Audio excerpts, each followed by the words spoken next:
Hi, this is Sarit Switzer, and welcome to the It Is Taught podcast, a podcast devoted to the teachings of Rabbi Shneur Zalman of Liadi as recorded in his most famous work, the Tanya.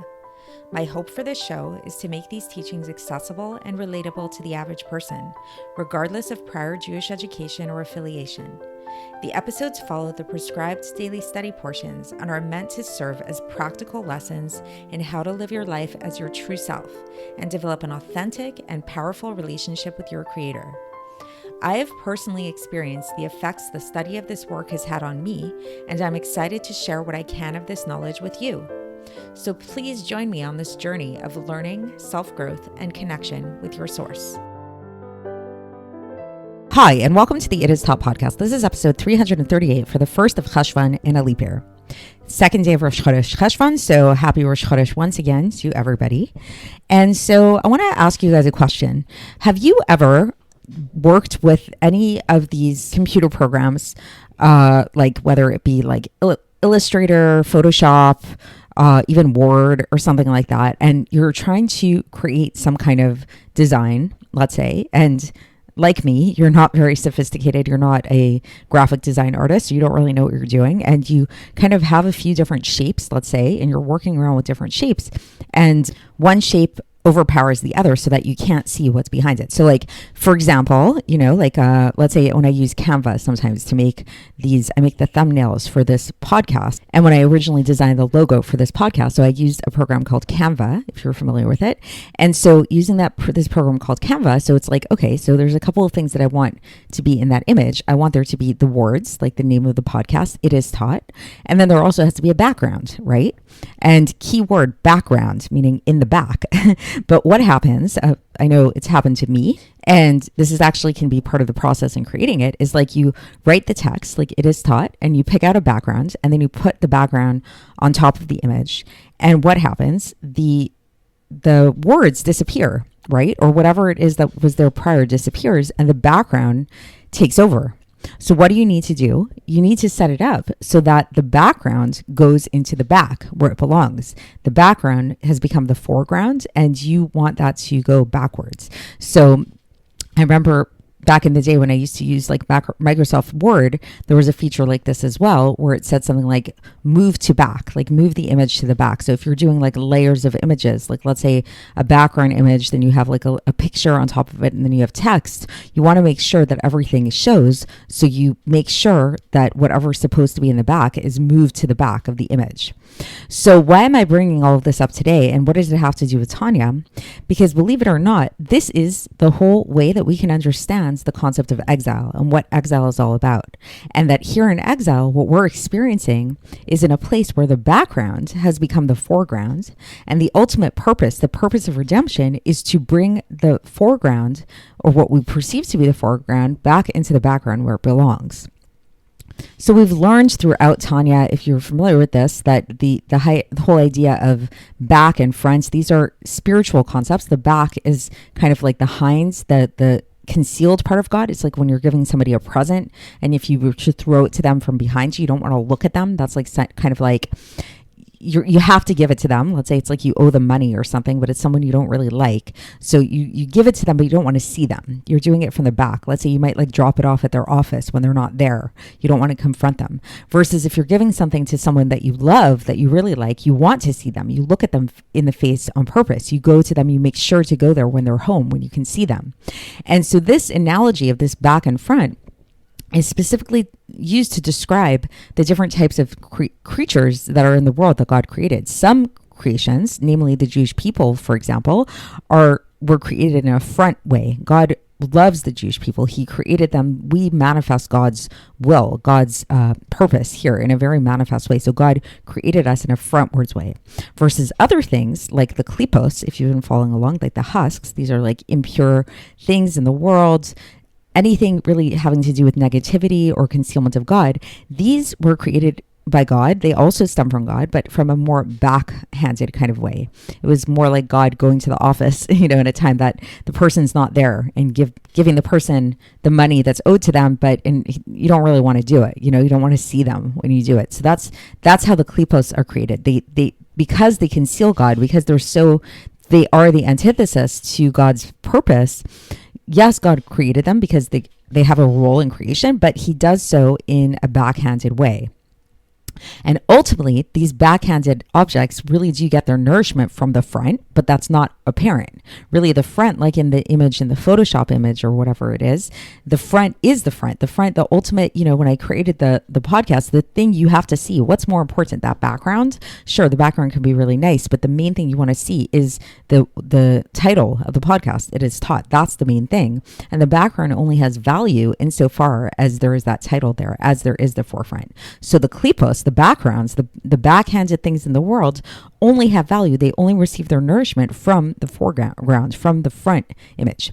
So with that being said, with that introduction, let's get into the text and see how the Alter Rebbe explains this, and try to keep these images in mind, because I think they can be really helpful in terms of understanding some of these ideas. So the Alter Rebbe begins, and he says that there's this concept of zelo matzeh, which is a famous saying. It actually is taken from Echa, chapter 7, verse 14. And it literally means this opposite this, meaning that everything in this world, everything has a counterpart in this world. So for everything, even if it's a good thing, then there's an evil counterpart to it. So what does that mean? So just like we have 10 spheros that we discussed yesterday, there are 10 crowns of impurity, they're called in the Zohar. And from these, this is where the souls of the nations, the other nations come from. And they are also made up of 10 parts, just like the 10 spheros. So there's a counterpart in that.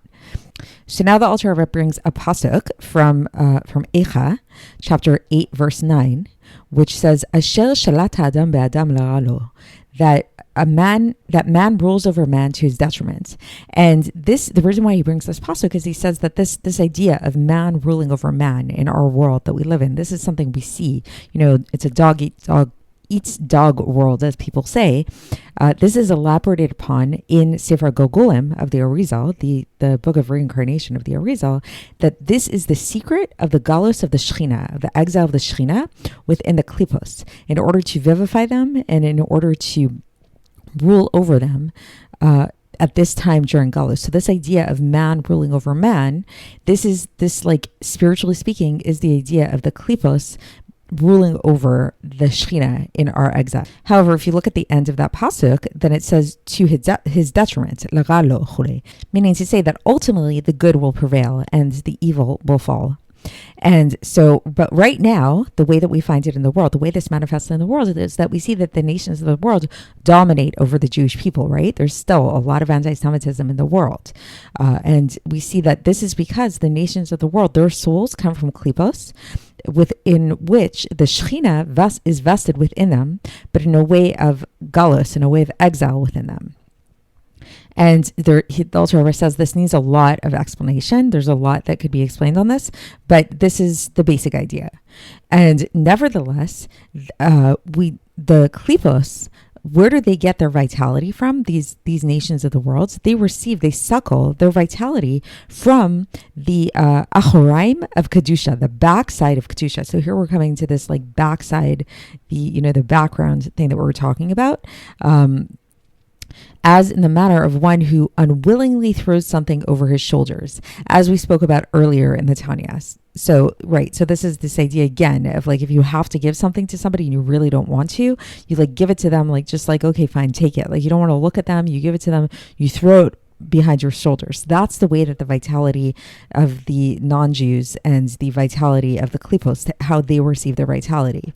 And not only do they receive their vitality in that way, from that place, from the backside, in a backsided way, even from that, they receive it in this way of many tzimtzumen, many constrictions, and many masks that are very intense, many screens that are very intense, till the point that it comes, and this vitality can be enclosed in the materiality of our world, and it brings wealth and honor and all kinds of physical pleasures to the nations of the world. So, right, like very simply, you look around at the world and you see that the world of Hollywood, of just in general, people there's a lot of wealth going around to people that are not the greatest people. A lot of physicality, a lot of indulgence and stuff like that. And it's just like, how is all this pleasure and indulgence and physicality? It really seems like that's what's winning right now, is this negative side.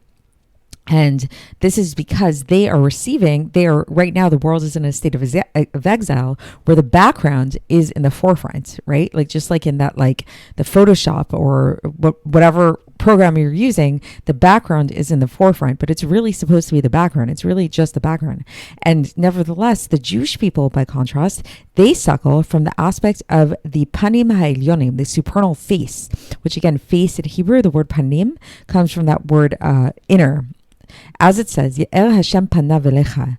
So this is a citation from Bamidbar, chapter 6, verse 25, which literally means that God will make his face shine upon you. This is part of the Birkas Kohanim, Ye'er Hashem panav elecha, that Hashem will shine his face upon you. And again, face, panim, is the inner aspect. And it's also could be seen in this like more basic way of like, if you're giving something to somebody you like, you give it to them face to face, front to front, each Jew, according to the level of the source of their soul, until to the most elevated of all levels. So that's how we receive our vitality, the Jewish people. We receive it in this more forefront kind of manner. But again, because we're in Galus right now, just like in that picture, the background is in the foreground, even though really it belongs in the background, and that's where it really is sourced in, and it really receives a vitality from the foreground, because what is a background without a foreground? Like, the foreground is really the whole purpose of the picture, right? So that's the end of the section for today, and we will continue along these lines tomorrow, and I will speak to you then. Thanks for listening to the It Is Taught podcast, hosted by Sarit Switzer. This podcast is dedicated in loving memory of my maternal grandfather, Avraham Yitzchak ben Binyamin HaKohen of blessed memory. Music by Shoshana. If you enjoyed this episode and would like to support the show, please share it with others and subscribe on YouTube, Apple iTunes, Spotify, or wherever you listen to podcasts. And make sure to leave us a 5-star review. To find out more about the It Is Taught project, including more information on my soon-to-be published book, please visit our website, itistaught.com. To catch the latest from me, follow me on Facebook, Instagram, and Twitter. Looking forward to speaking with you tomorrow, and until then, have a great day.